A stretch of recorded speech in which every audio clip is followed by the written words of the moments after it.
In today's video, I'm going to teach you how to download an image from Google Chrome. By the end, you'll confidently save any image you find online to your computer while keeping things neat and organized. Quick reminder before we start, always make sure you have the right to use the image you're downloading. Many images are protected by copyright or licensing, so check the site's permissions if you plan to reuse the image. First, open Google Chrome and go to the website that has the image you want to download. Give the page a moment to fully load so the image appears in its highest quality. If the picture is part of a gallery or a thumbnail, you can click it to view the larger version on the page. The clearer and bigger the image you see in the browser, the better the file you'll save to your computer. Next, move your mouse pointer over the image. This ensures Chrome knows exactly which element you want to work with.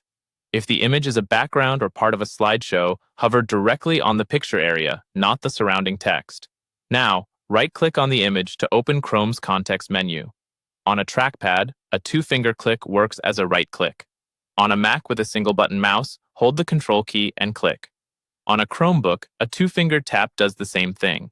If the menu doesn't appear, the site might be blocking right-clicks. Try hovering carefully on the image itself and try again. From the menu, select Save Image As. This opens your computer's Save dialog. Here, choose the folder where you want to keep the file.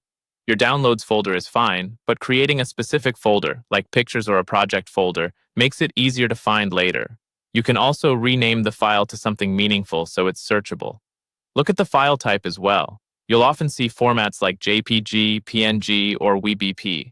It's usually best to keep the default type shown by Chrome to avoid quality or compatibility issues. Click Save. Chrome will start downloading the image immediately. Depending on your settings, you may see a brief download indicator in the top right of Chrome. When it's done, the image is stored in the folder you selected. If you need to verify, open that folder to confirm the file is there and preview it to make sure it looks as expected. That's it. You've gone to the site, hovered over the image, right-clicked, chosen Save Image As, picked your folder, clicked Save, and the image is now downloaded and ready to use.